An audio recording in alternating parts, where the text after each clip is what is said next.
been getting worse. I've been going through it. Okay. Going through Which it. is one of the things. So with Discoid Lupus, you know, it's a condition where it affects your immune system is attacked, right? Mm-hmm. One of the triggers for Discoid Lupus, which is the type of cicatricial or scarring, because there's two types. There's discoid and there's systemic. Discoid shows up as scarring, where your follicles are inflamed and then eventually they burn out. They have hypo or hyperpigmentation. Sometimes you'll see red patches, sometimes even on your skin, other areas of your skin, you'll have red patches. This happened and it's not red anymore. I thought I got bit by a mosquito. Yes. But yes. It was red and it looked like yes. I had a rash or yes. When it starts out red. Sometimes you may even have butterfly pattern on your nose, or that even spreads out to your cheeks. They used to call me Pikachu. So clinical features, right? Clinical features means these are the obvious features associated with this type of disease or disorder. Gotcha. So Discoid lupus is considered a disease. So when clients come in to see me with clinical features, because I'm not a doctor, right? So I'm not supposed to diagnose, and I'm very careful to not step out of the realm of who I am, right? So if someone like yourself comes in, I start to do my consultation. I have a very comprehensive consultation form. The client starts talking to me about red patches on the scalp or on the body or on the cheeks.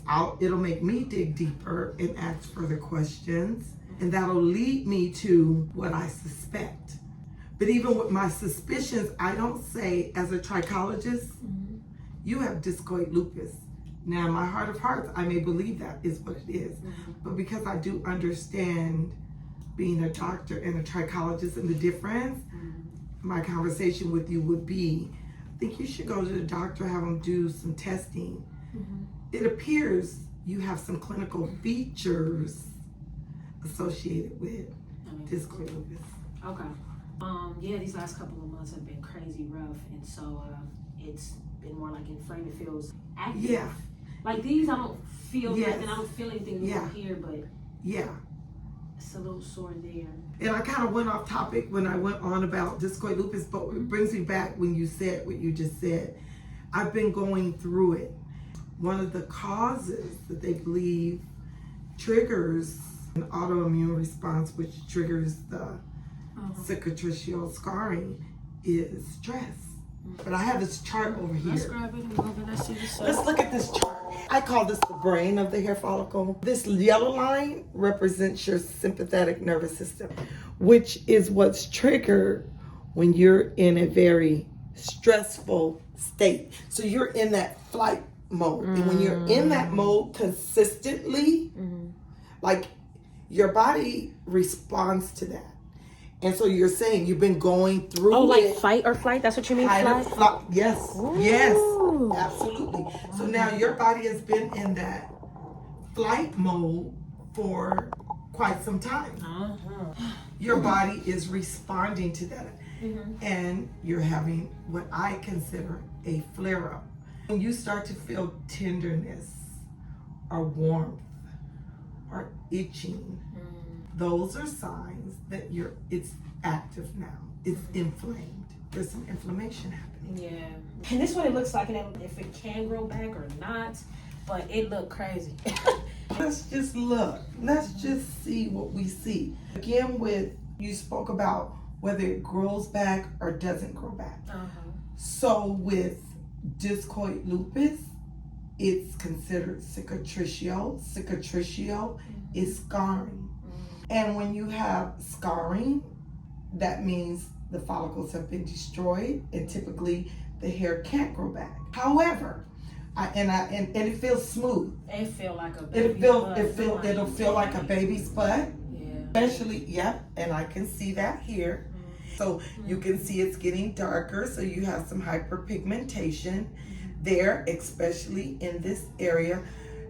other clinical features of discoid lupus. So what our aim as a trichologist is for you is to prevent further loss. Okay, if it's been inflamed, follicles have been destroyed, maybe not all the follicles in that area. The other thing we do when you have a consultation, which we'll have to most certainly get you in to do, is look at it with the trichoscope. And what the trichoscope does, it helps me to see what follicles are there and which follicles are present and which follicles are not. Because you can have scarring in a particular area, but then still have follicles intact around it. Many times I've had clients come in with cicatricial or scarring alopecia, but we're still able to address that and fill in the hair enough around that area with the hair follicles that are still intact. So what's ideal is to address what is causing, so root cause. Let's just say right now, stress is what's triggering your flare-up right now.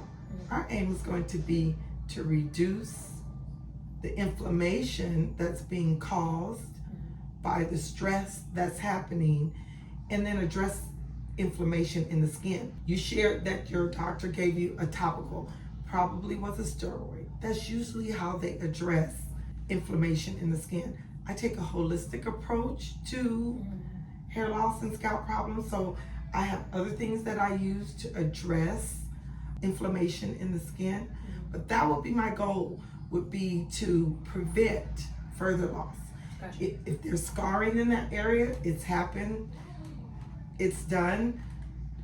Or if there's hair follicles that are still intact in that area, to make sure they grow in strong, they grow in thick, they grow in full, so it may camouflage the area where the follicles have been lost. So sometimes clients won't come in for treatment thinking that, oh, you know, I mean, it's gone, it's gone.